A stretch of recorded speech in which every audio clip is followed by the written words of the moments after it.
Hello, everyone, and welcome to our next session in the global webinar series on the Flourishing Student. My name is Michael Lamb, and I'm the director of the Program for Leadership and Character at Wake Forest University, which is pleased to co-sponsor this session with our friends at the Jubilee Center for Character and Virtues. And on behalf of Tom Harrison, who's here today, the director of that Jubilee Center, and our colleagues at Birmingham and Wake Forest, we're all glad to welcome you here to this global webinar series.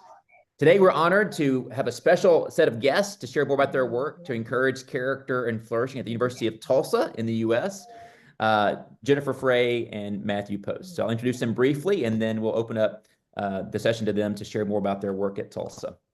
Dr. Jennifer Frey is the inaugural dean of the Honors College and professor of philosophy in the Department of Philosophy and Religion at the University of Tulsa, a leading scholar of virtue, the host of the podcast Sacred and Profane Love, and a frequent contributor to publications such as the Wall Street Journal and The Point. Dr. Frey is also a faculty fellow at the Institute for Human Ecology at the Catholic University of America and New Begin Fellow with the Carver Project. She earned her PhD in philosophy at the University of Pittsburgh and has previously taught at the University of Chicago and University of South Carolina. Dr. Matt Post is Assistant Dean of Academic Affairs in the Honors College and Applied Associate Professor of Philosophy at the University of Tulsa, a scholar of character education focusing on thinkers like Plato, Cicero, and Hegel.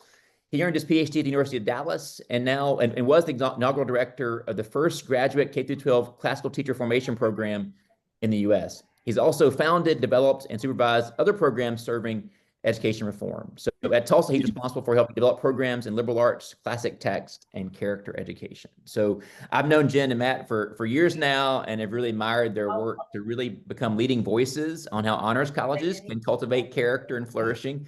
And so we're glad to learn more about their work today at Tulsa. One quick note about the session itself, we'll have Matt and Jen speak for about 40 minutes, and then we'll have time for questions from the audience. So please add your questions to the chat, and we'll gather those toward the end to pose to Matt and Jen. With that, welcome Jen and Matt. Thank you both. Hi, good morning, everyone. My name's Jen Frey, and I'm Dean of the Honors College, and Matt and I are very thrilled to be able to share with you what we've built over the last 2 years here at the University of Tulsa.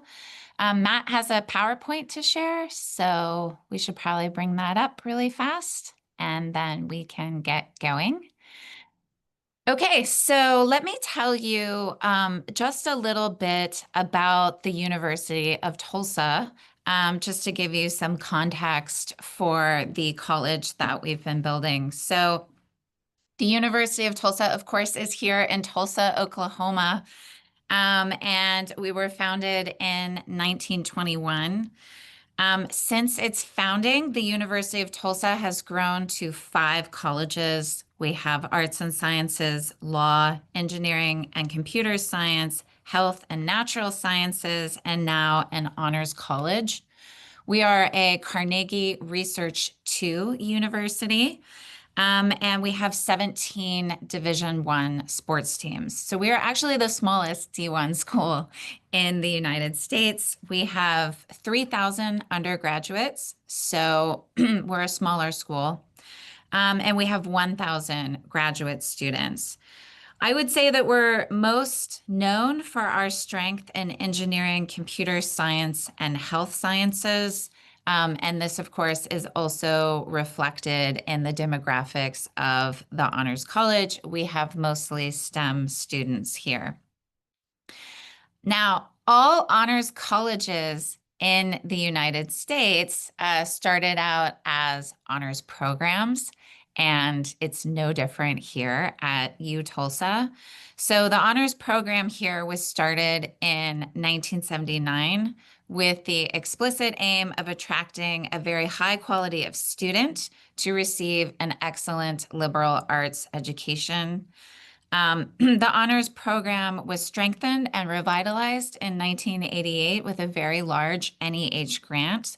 And this is the point in time at which honors became very focused on reading classic texts of the Western intellectual tradition, with an emphasis on close reading of entire texts in small seminar settings.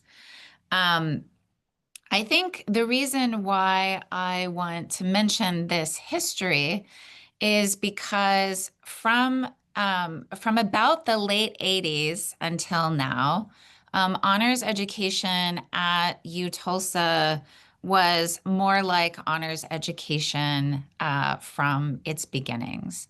So I want to speak a little bit about the roots of honors education, especially for anyone in the audience who is not American. Because the first thing I want to say about honors education is that it's a uniquely American phenomenon. So basically, honors education starts at Swarthmore College in 1922 by a gentleman named Frank Idleout. And he was a Rhodes Scholar. So he was an American who had gone to Oxford to study on the Rhodes Scholarship. And he was quite taken with the Oxbridge model of study. And he wanted to bring that back in some form to the US. If we think about the higher education landscape in the United States in the early 20s, the US had fully made its transition to the German research model.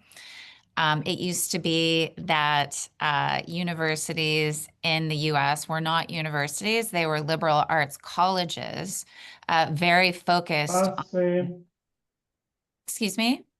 buenos días. O sea, ¿qué tal tus vacaciones? I keep talking.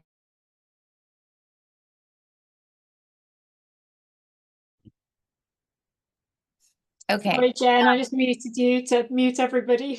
No worries. Thank you so much. So, as I was saying, the US higher ed context had made this historical move from liberal arts colleges to research universities. And one of the inevitable results of that is that it created a tension between focus on undergraduate education and focus on research production. And Frank Idleout saw that tension, and he saw honors programs as a way to sort of try to resolve it.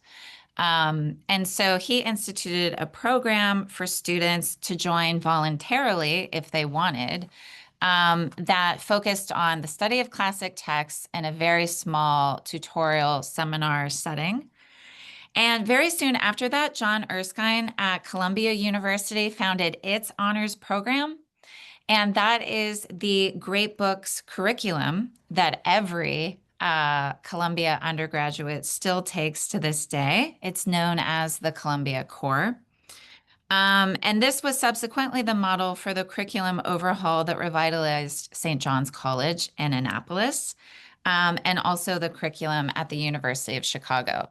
So my point is that great books really started in honors. And TU's honors program saw itself as building on and revitalizing this tradition of honors education in the United States as focused on liberal education in the very old-fashioned sense, in the original Aristotelian sense of the education of a free person and citizen. So whatever liberal education is supposed to be, it has to have this notion of liberation at its core. Okay, so can we go to the next slide, Matt? Okay, and so sort of our founding vision is that we should understand honors education at the University of Tulsa as character education. And so the move that we really wanted to make was to marry liberal education with character education. It's not a new move. In fact, it's a very old move, but it's a move that is obviously not mainstream in the current higher education landscape. I also just want to say something about why I think honors education in the United States, which is very popular, right? There's 1,500 honors programs and over 200 honors colleges in the United States. So we're talking about a very large movement. I think that honors colleges really offer us an exceptional model to embed character education within higher ed. And I'll just give a few of my reasons for thinking that. The first is that it's drawing on a smaller population. And so it's much easier for an honors college to have those smaller conversation-based seminar style classes rather than large lectures with 150 to 300 students. It draws a very high achieving and high potential student population. So it tends to draw students who are willing to do the work, as it were, are not going to shy away from, lots of reading, lots of class discussion, students who are motivated to come to class and to do well. Honors colleges typically have a high degree of autonomy as a college. So if you wanted to do curriculum reform for the university as a whole, for anyone who's ever engaged in that effort, you know that it's incredibly difficult. You don't have that problem in a college. You can set your own curriculum standards, but within an honors college in particular, because we don't have departments, we don't have department chairs, we don't have lots of separate curriculum committees that all have to come to an agreement, you can actually do curriculum reform very quickly and pretty easily. Another benefit of honors education is that it's essentially interdisciplinary. And this really fits in beautifully if your model of character education has wisdom as its center, right? Because wisdom is not expertise. It's not a specialized form of knowledge, but it's a kind of universal knowledge that tries to see how the various forms of expertise fit together as a whole. And so the interdisciplinary character of honors is very amenable to talk of wisdom.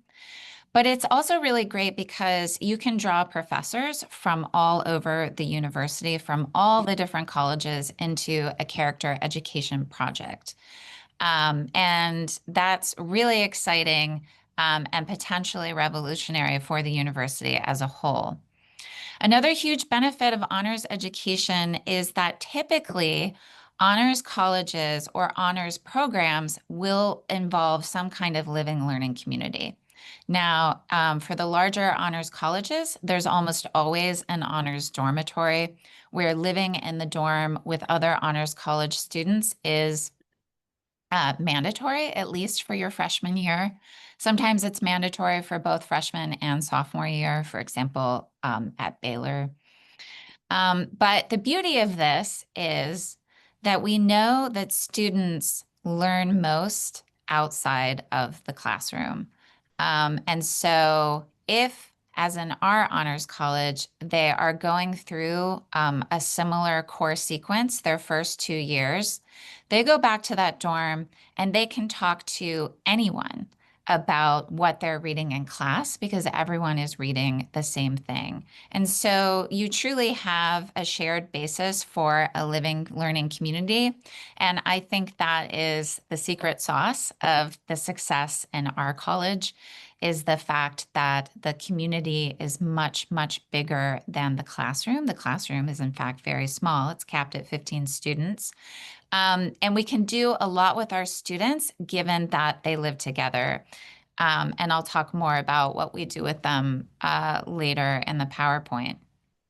I also think that something that is sometimes a criticism of honors education is actually a feature rather than a bug. So honors education tends to attract the top students in a university. Again, those high achieving, high potential students. And those are inevitably kind of tomorrow's leaders. And I think that it's most important to educate the leaders of tomorrow to be men and women of good character. And so I think that, again, the honors college model, the honors program model, is a really exceptional basis for beginning to embed character education in the university. Okay, can we go to the next slide? Okay, so the first thing that we did pretty much right out the gate was to have a mission statement around which we would build this college. Because when I came to the University of Tulsa, I think we had about 40 students total in all 4 years in the honors program. We had no infrastructure, no policies. So we had to start with a mission and build from there. And our mission is very simple, but it's also very fundamental to everything that we do.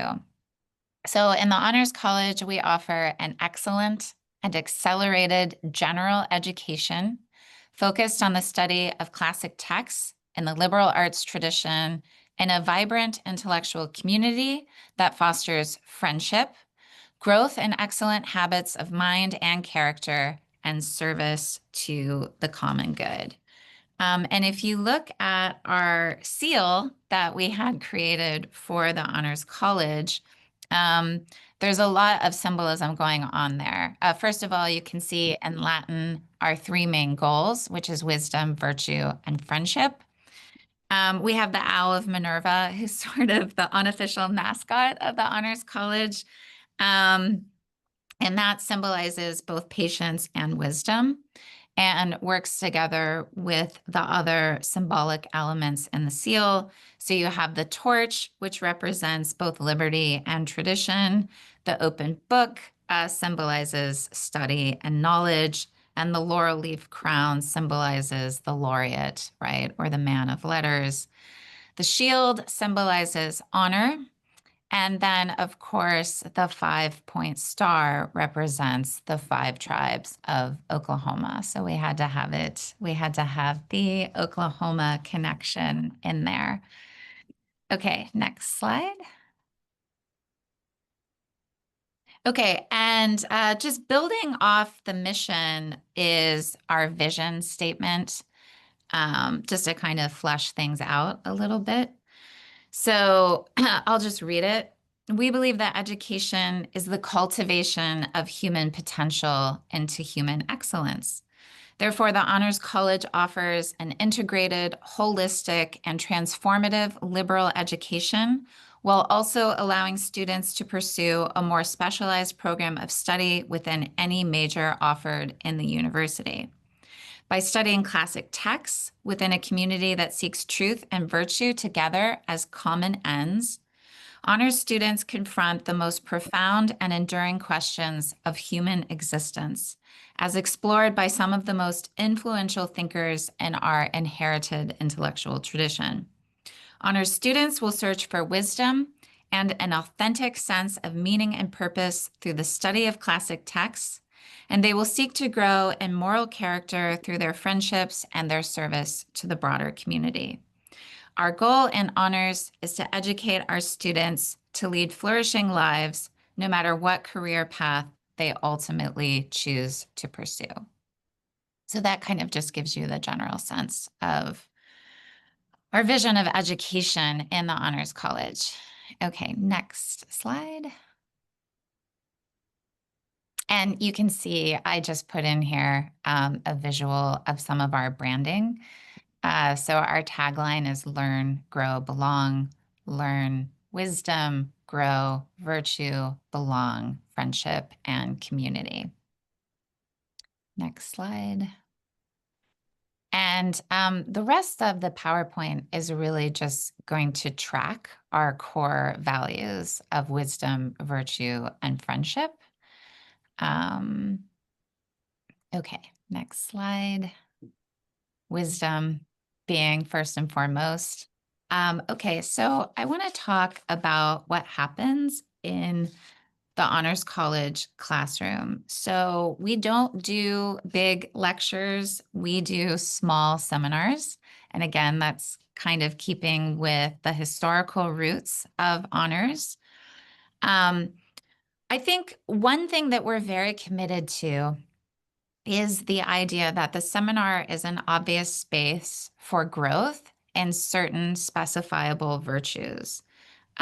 Basically, the conceit behind our pedagogical approach is that if liberal learning is genuinely the education of a free person and citizen, then it has to involve the cultivation of virtue. You don't get freedom apart from virtue.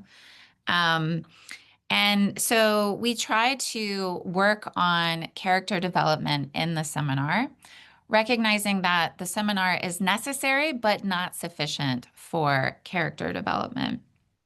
But the Honors College courses consist in small discussion-based seminars in which students learn from their professors and one another through a disciplined dialectical process. Again, we focus on the close study and discussion of classic texts, both with an eye to identifying the big questions raised by the text, but also in helping each other think through what the text proposes as an answer to that question, whether it's a question about love or beauty or God or justice, etc. Our seminars do not rely on secondary literature or expert knowledge. We approach these texts as potential sources of insight into human nature and occasions for growth in self-knowledge, cultural memory, wisdom, and intellectual friendship. So we very much have a great books vibe. And the Honors College's seminar is designed with 3 primary goals in mind. First, we try to train and help our students to learn how to dialogue with one another on questions of permanent importance in human life. We take very seriously the fact that successful dialogue doesn't just happen. It takes time to develop and depends on the acquisition of certain good habits of thinking, as well as an investment in specific virtues: humility, civility, fortitude, patience, docility, studiousness, and wisdom. Talk more about those in a minute. We see the seminar as a training in the art of dialectic. We ask our professors to model those good habits of mind and speaking and character that we know undergird a strong and cohesive intellectual community. We try to help our students become exceptional in the arts of communication, both oral and written. We don't just want our students to be excellent thinkers. We want them to be able to communicate their thoughts, ideas, and values to others in their communities, especially to others who may strongly disagree with them. We want our students to grow to be comfortable in spaces of civil, respectful, and thoughtful disagreement. So our seminars proceed from the shared premise that every participant in the honors community is worthy of attention, respect, and has their own stake in the conversation and its outcomes. So we ask and expect our students to learn over time to navigate sort of deep differences with humility and in a spirit of intellectual friendship. And finally, and this is actually very important, right? Because the virtuous life should be done with ease and pleasure. We want to help our students discover the pleasures of liberal learning in a community of friendship, where participants explicitly seek to help each other search for truth and wisdom as common rather than competitive goods. So we are trying to get them to sort of taste and see the pleasures of being in an intellectual community. Okay, next slide. Okay, so now I'm going to hand it over to my assistant dean just to talk about the pathway to graduation and a lot of the curriculum reform that we worked on in our first year as running this new honors college. Yeah, thanks, Jen, and great pleasure to be here. So as it says on the slide, there's an honors course sequence, and as you can see, it has a certain historical development to it, but really it's putting into practice all the things that Jen was just talking about. Right. In each of these courses, there are classic texts, scripture, philosophy, theology, history, literature, that are chosen for a variety of reasons, but to facilitate exactly the kinds of conversations Jen was talking about. So the kinds of works that will be very provocative for students, challenge them to think about their relationship to themselves, with others in community, with the natural world, and with the divine. And the texts are also selected so that you can see a conversation occurring between them, both within each course and across those courses. And one of the, or a couple of the big things that Jen um, implemented is to make sure that we have a set curriculum for all of these courses, which really allows students to be talking about the same things in the living learning community.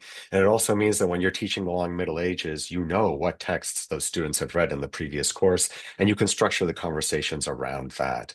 And that has been extremely successful in helping the students have deeper, richer, more inclusive conversations. Now, beyond that, what you see there is it says 5 other honors courses across the curriculum. And part of the idea there is, and Jen mentioned this at the beginning, is we have a lot of students in STEM, right? So engineering, health sciences, but also students looking at law, business, or maybe even a discipline, philosophy, English literature. And the idea is to take what they're learning in these core classic text seminars and the character that they're building there, the intellectual virtues that they're developing, and these other honors courses bridge to their discipline, right? So examples of that very quickly might be, in your honors class, you're talking about the meaning of life. In your genetics class, you're also talking about like what life is and how does genetics shine a light on that? And does it change how you think about the human person, our relationship to nature? And we've been very grateful to have faculty who have actually come forward to offer these courses, and all our work with other faculty is voluntary. Now, beyond that, you also see there 80 hours of community service. So again, that's another way for students to take what they're learning in their core classes and put that into practice in the community. And then finally, a senior project, which brings all of this together, reflecting upon their experience in the core, their experience in their discipline, their experience in their extracurriculars and their community, and including the very robust honors community that Jen and our program officer and our service coordinator, who, by the way, we're very grateful to be funded by a generous ECI grant to have those people there working for us. So it all comes together there at the end. Next, I would talk about the Humane Letters major. So this is very similar to the honors curriculum we were just talking about, but this is in fact an actual major. So one of the key differences is that whereas in the honors curriculum, as I just mentioned, there's this emphasis on bridging into another discipline, whatever the student happens to be majoring in, whether that's mechanical engineering or nursing. The Humane Letters major is a major in its own right. And generally, the idea here is just going deeper with those classic texts and with how they can help shape your character and your intellectual vision, your encounter and respect for things that are sacred. So it deepens that. And as it mentions here on the slide, there's also a thought that maybe people who do this will go out and become teachers themselves, right? So one of the major differences is that the core here has 2 extra courses. So I'm looking at the foundations of natural science and thinking through how science has shaped how we understand ourselves, the natural world, the divine, and then the foundations of music. And one of the reasons why Jen thought that music in particular was so important, and you see this among the ancients, including Aristotle, that few things have such a profound effect on character than music. And this is something which has been neglected in the modern era, where music is kind of relegated to being an elective or some kind of extracurricular. And this is trying to understand music back at its central place in character formation. And as it says there at the end, there are Humane Letters electives. So going deeper with a single text or with classic text in another civilization, for example, looking at Chinese classic texts, maybe reading Aristotle in the original Greek, because language is an important part of our curriculum. And then students in Humane Letters will have the same service requirement, and they'll have a thesis at the end. Now, we also have some study abroad programs. And as you would expect, this again is just building on the other experiences that Jen was talking about, but looking at it from a particular angle. So you want to think about honors study abroad in Rome. There's going to be a deep engagement with the encounter between the pagan world and the Christian world of the Middle Ages and how they thought that through and integrated and were challenged by different kinds of questions. And at the same time, there's going to be this transformative experience, of course, because young adults will be pushed out of their comfort zone by being put into a foreign country where, of course, we're going to be there, right? We're always there to support them, but they're also going to be challenged to take more responsibility for themselves, to understand how to conduct themselves in a culture and a situation which they're unfamiliar. So there's certainly going to be an element of cultivating resilience, of course, empathy, cultural sensitivity, a degree of autonomy. So a lot of great things there as they are, walking in the places where Caesar walked, right? Looking at some of the greatest works of art, ever made by human beings, looking at great works of architecture. So we're hoping that these will, and we're very confident because we've done them ourselves before, going to be really transformative experiences and really knock it out of the park in terms of character when that's what we're emphasizing. And then thinking about Turkey and Greece, of course, it's the exact same idea, but looking at a different kind of dynamic, right, between East and West, and understanding some of the very fruitful and enriching engagements that occurred between these two fantastic civilizations. And a lot has happened just thinking about the Byzantine Empire and the Western Roman Empire, as well as in later ages, right? And Constantinople and eventually Istanbul being a very rich place for that encounter both ways. If you even look at the way that, say, perspectival art transformed the way people in Istanbul were thinking about the relationship between human beings and the divine and nature.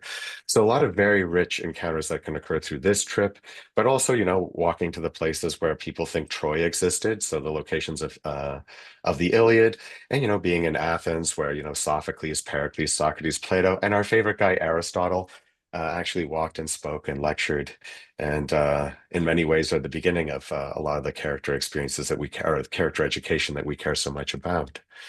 And then finally, I'll mention our study abroad experience in Vienna. Again, same idea, but looking at it from a different angle now. The other ones, of course, will be looking at beautiful works of art, but this one is specifically focused on thinking through the relationship between the aesthetic and the moral, and how great works of art can transform us. But also on another level, those of you who are familiar with Vienna will know it's also kind of the cradle for the birth of modernity in a lot of different ways too. You know, Freud and others, Trotsky, you know, spent a lot of time there. A lot of people are transformational for the 20th century. So again, another fantastic experience. And Rome and Vienna will be happening this summer, and we have multiple programs in Rome, which is fantastic during the Jubilee year. And we're looking at Turkey and Greece in January, and I believe Jen herself will be leading that, and also one of the experiences in Rome. So with that said, Jen, I'll turn it back to you to discuss the Honors Summer Academy. Yeah, so we have made an intentional effort to also bring high school students into the work that we are doing with character education here at the University of Tulsa. So I just want to talk very briefly about 2 summer programs that we've started and that we plan to continue indefinitely. So the first is our Honors Summer Academy. For 10 days, high school students come to our campus to study a modified version of our curriculum, to learn about the virtues, and to make friends. Last year, which was our first year launching this program, we had about 40 students. The program was run by Honors College faculty and 4 Honors College interns. So we have our own students that are working this program and helping the high school students in the program see the benefit in this kind of education, and also helping them to build community with one another. This year we have 60 students and 6 Honors College interns. So we're going bigger this year and seeing how quickly we can scale this program given how successful it was in its first year. We surveyed students and parents from our first year cohort, and we had 99% like 5 stars. You know, people were very thrilled with this program and wanted to come back. I will also say that more than half of the rising seniors in the program from our first cohort are now coming to the University of Tulsa. I think in large part because they were so enamored with this new kind of education. This is a tuition-based program that pays for itself. So the tuition revenue that we generate, because they do earn 3 hours of college credit if they successfully complete the program. So this is a program that just sort of breaks even based on tuition revenue. And then we have another summer program. Can you switch the slide, Matt?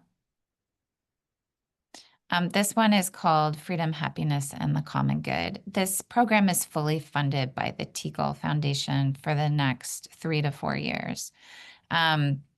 It's part of the network of programs that Teagle funds called Knowledge for Freedom seminars. This is a 1-year program. So it's not 10 days over the summer, but it's a 1-year program that seeks to help rising seniors at or below the poverty line connect a liberal education to both civic engagement and citizenship. This program is free.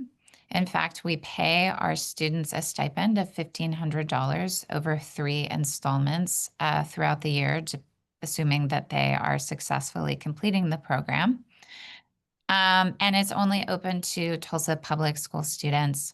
TPS is a struggling district. And so this program exists to create a pathway to college for students in that district who do not have the same pathways of access as the students in the surrounding schools in the big suburbs of Tulsa, and also the many, many private schools in Tulsa. Students who successfully complete the program will gain automatic admission to the University of Tulsa and will be invited to apply to the Honors College. So this is sort of a breakdown of the program. It's 3 weeks over the summer where they read a modified version of our curriculum. They tend to read texts that focus more on politics and civic engagement. They receive half a year of personal mentorship, both with Honors College students and with various professionals on campus, admissions professionals, Leadership TU, the director of Leadership TU, does a lot of leadership training with them.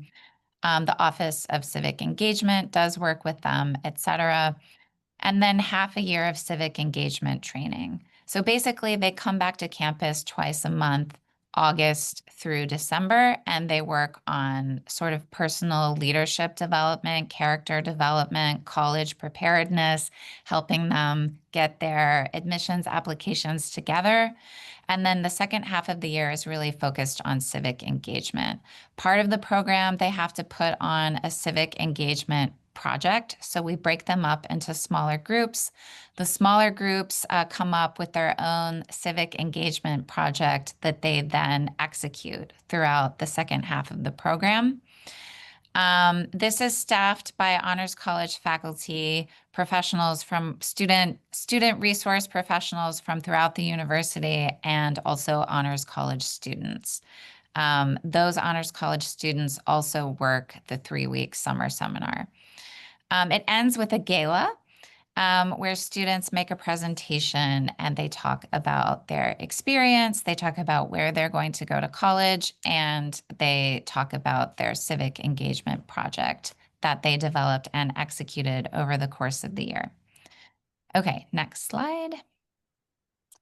In general, the Honors College is very committed to the idea that character development and civic engagement really need to come together. So we understand growth and character as orienting students towards common goods. And so this is why we have a community service requirement for all of our students. Our students have to continually reflect on how they can give back to the community. We see that as an important part of the growth and practical wisdom. We have established over 100 community partners that provide service opportunities to our students.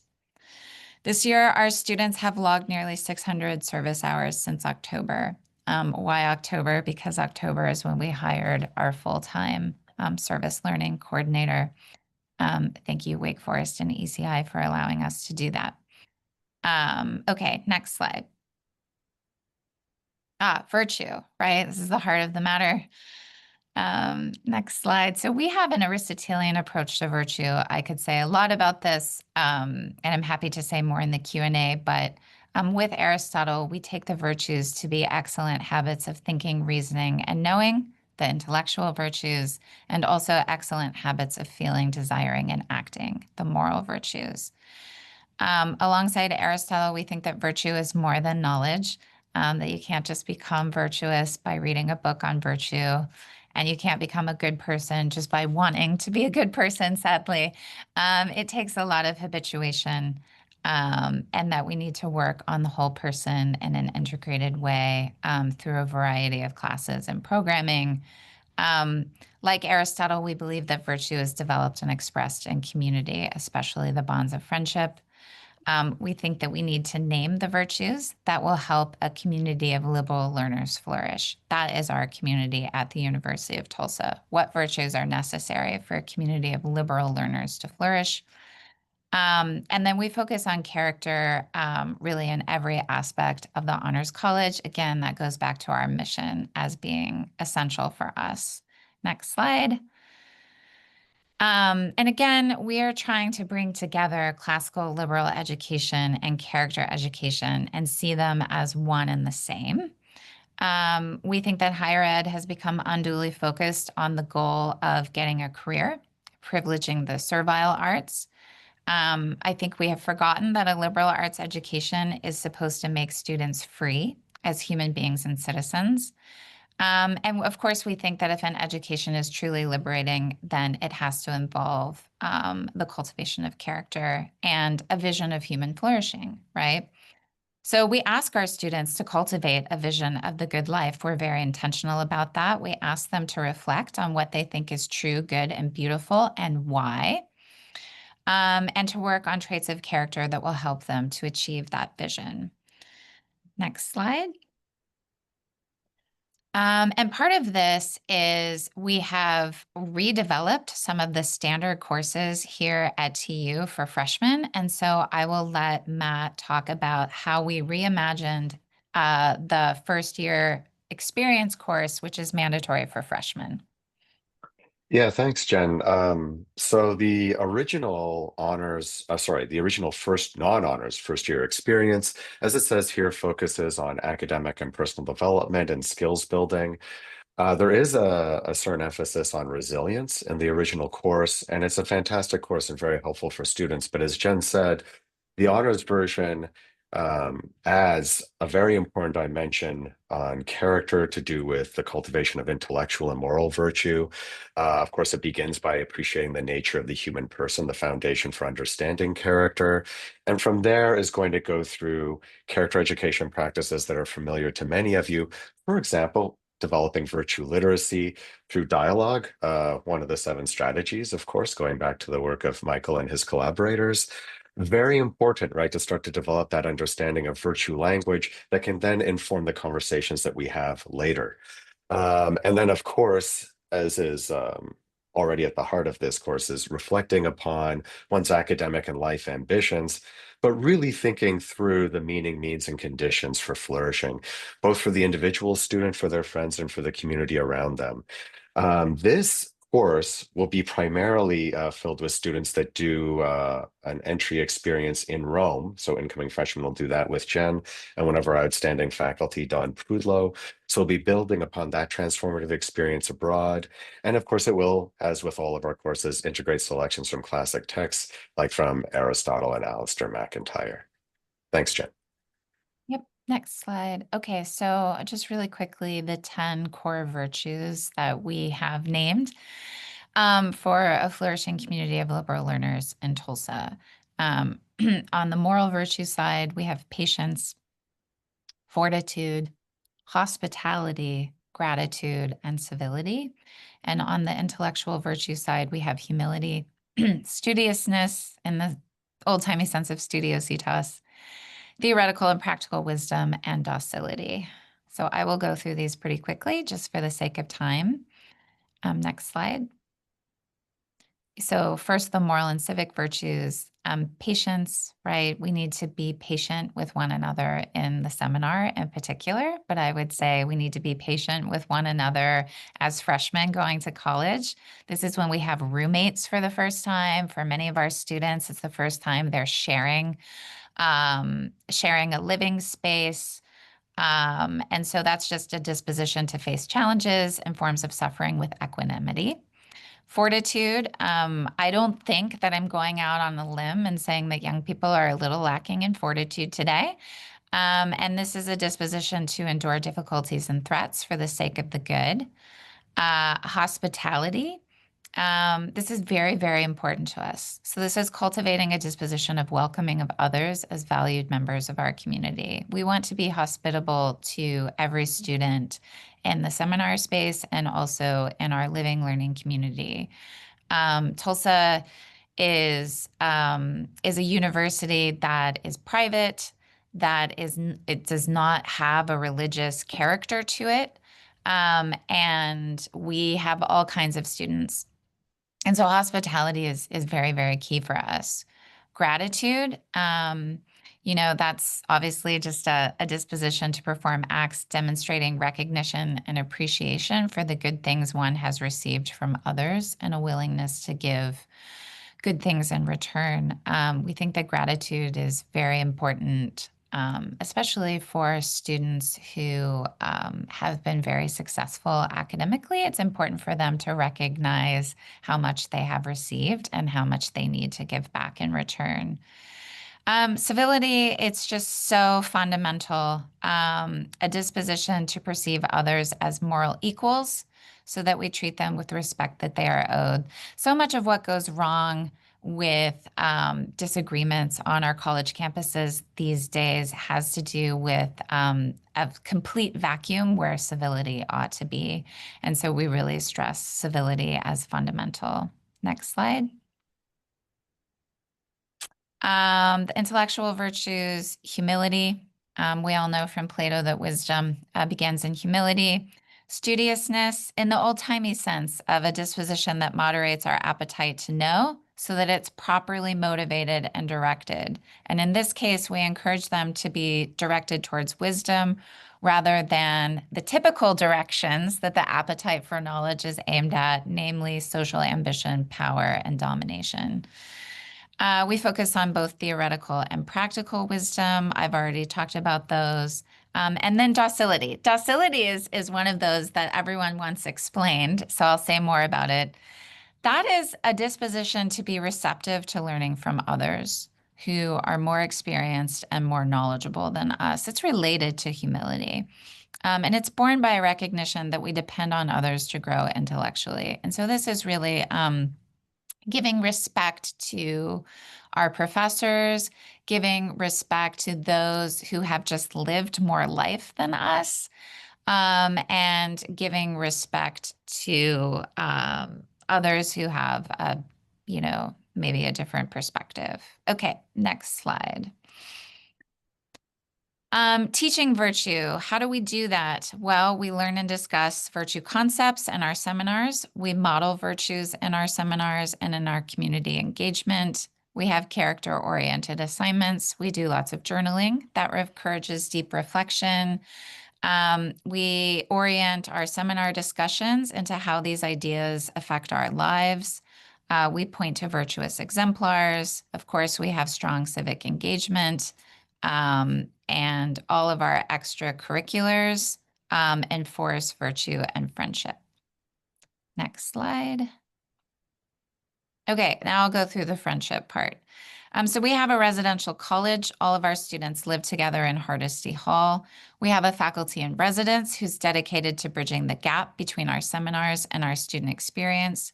We utilize the hall government and the RAs to help align the student experience with our mission and our curriculum. And we have a full-time program officer who works with our students to make sure that we are a community dedicated to growing in character. Next slide. And now I'm just going to go through very, very briefly a couple examples of our communal life. This fall, we put on a production of Medea. It was wonderfully successful. It was completely student organized, produced, and and these initiatives are huge opportunities for character growth. It was also hugely successful, by the way, and we're doing it again next year. Next slide. We have our movie nights where we watch a kind of more difficult film, typically, where we try to connect questions of the good life to art. We stay up late with our students discussing the film. It's very fun. Next slide. We take field trips that reflect our curriculum. So, for example, we read the Rule of St. Benedict in our long Middle Ages classes. The rule of Saint Benedict is a rule for living. It's one interpretation of the good life. And we take students to visit the Benedictine monastery an hour outside of Tulsa to talk to the monks about what it's like to live under the rule and how it benefits them. And then we spend time together. We spend an entire day out there. It's like 8 a.m. to 5 p.m. We have a lot of time to reflect and to discuss the vision of the good life put forward to us by Saint Benedict. Next slide. We just do fun stuff. Like we have, formal dances. We have trips to museums. We have holiday parties and scavenger hunts. And all of these are initiatives led by our students.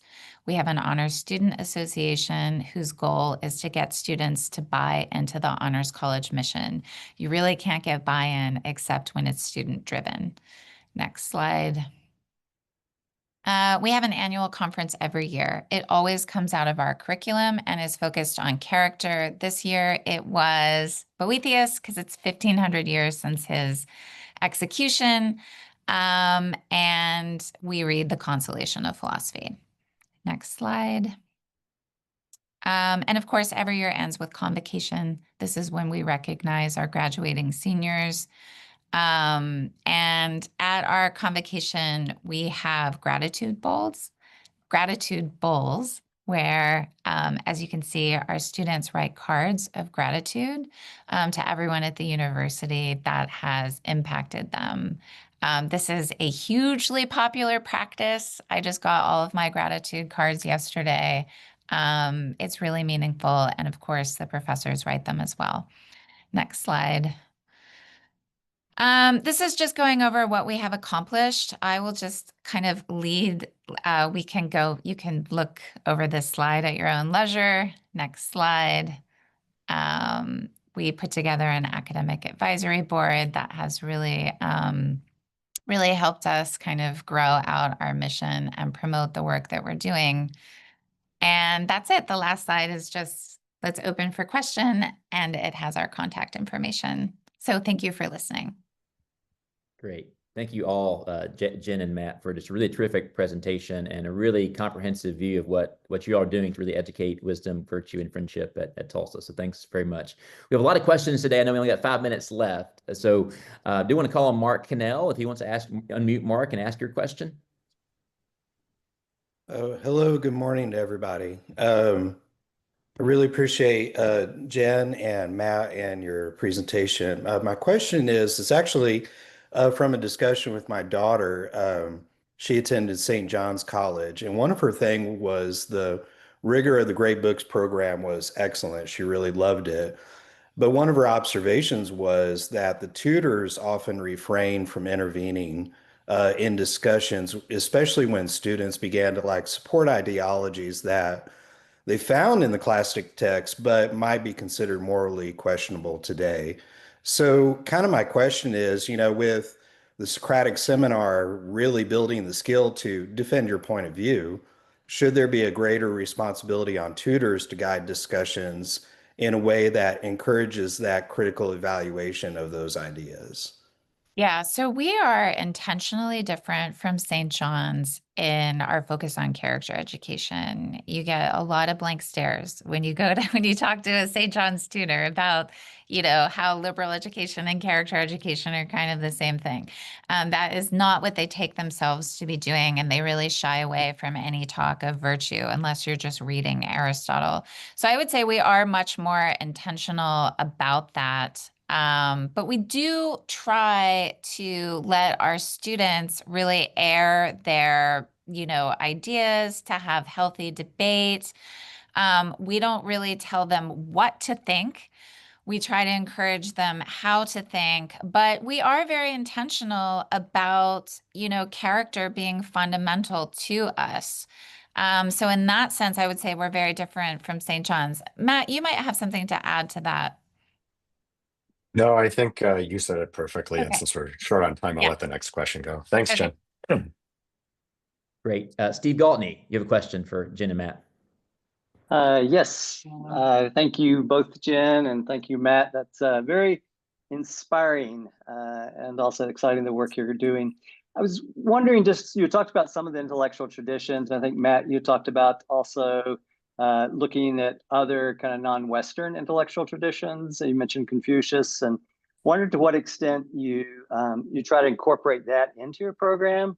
Like Michael Pewitt at Harvard, he has the students reading the classical texts from Chinese philosophers, the original text, in a similar way.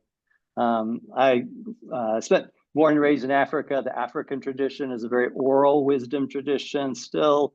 But to what extent are you able to or incorporate some of the kind of that exposure? I guess the thinking, I'm in Hong Kong here, and the thinking behind that question is I love what you're doing in terms of these very civil disagreements in a very difficult political context right now. And I think it would be very helpful if we also included some of the global text. That's thought. Yeah, so my view on this, and I've taken a very intentional and super controversial stance, but I believe in it very firmly, is that character education should be, contextualized within the context in which people are learning. And, we live in the United States. We're Western. We have a Western liberal democracy. Our institutions reflect values that grow out of the Western intellectual tradition. And so we think it's very important that our students learn that tradition and engage it. We don't say that it's the best tradition. We certainly don't pretend it's the only tradition. But as Americans or students who are studying in America, it is the tradition that reflects your daily life. And so we ask our students to acknowledge that, to enter into that, to debate with that, to try to press that forward. And part of that is just because we think that's the cultural context that we're in, undeniably, but also there just gets to a point where you can't, you already have to make so many hard choices in this curriculum. So much has to be left out. When you open it up to global humanities, it becomes very, very difficult to manage a sustained conversation. It's not impossible, but it was something that we intentionally chose against. And we realize that there are other programs that do that, and we think that's great, but that's just sort of the choice that we made. Thanks. Great. Well, maybe one time for one more question. I'd have Lachlan Farrow had a question about what does the community service component add to character education, and how do you assess that value of that program, including for those who might be served by the students serving? How do you think about the community's engagement in this process as well? Thank you. So I will let Matt talk about assessment because he is the assessment expert, not me. But I will say that for me, it was such a fundamental part of the program that we were building. And it was also controversial. We got a lot of resistance from faculty about why do we need to do a community service? It has nothing to do with liberal education. I disagree with that. And the reason I disagree with it is because I believe that students, especially in honors programs, have tended to think of their education as serving them, right? This is about my advancement. This is about my career. This is about my getting ahead. And we want them to stop and say, actually, it's also about seeing yourself as a participant in a greater good and recognizing the ways that you have received goods from your community that explain how you have gotten here. And also, we want you to reflect on how to give back. And it's really just about cultivating dispositions to self-transcendence and common goods. That is kind of baked into the Aristotelian approach to virtue as I understand it. A lot of my own research has been teasing out the self-transcendent aspects of virtue. But again, you can talk about that and you can acknowledge it, but it's a whole nother thing entirely to go out and do it. And if you look at the service partners that we have, it tends to be with communities that are more vulnerable. And I also think that it's important for students in the university to get out there and see what the community is like. It does foster gratitude in them, and it involves really intense perspective taking on their own problems and challenges when they are engaged. For example, when we go to the market and we help people shop where all the food is free because they don't have access to food within their own communities. That is huge perspective taking for our students. I'd say super quickly about assessments because we're over time, but feel free to email me if you want to talk about it more. Of course, we'll use a mixed methods approach, qualitative and quantitative, and certainly with an emphasis on the people that we're serving, as Jen said, thinking about other stakeholders in the community who are affected by this. This is one of the great things, again, of the ECI grant allowing us to have our own service learning coordinator, because there's a lot of people we work with. We got a lot of students, and it helps to have someone dedicated to work and figure out what the different groups, their perspective, as Jen was saying, help bring our students into that perspective. And assessment's going to be a big part of seeing how great a job we're doing there. In terms of the work with the students themselves, of course, we'll have interviews and surveys to get some sense of how the work they're doing, changes how they look at things and also their motivation for expressing gratitude or pursuing those self-transcendent goods that Jen was just talking about. So thank you. Great. Well, thank you all. It's a great conversation and appreciate the good questions, but also the thoughtful responses from Jen and Matt.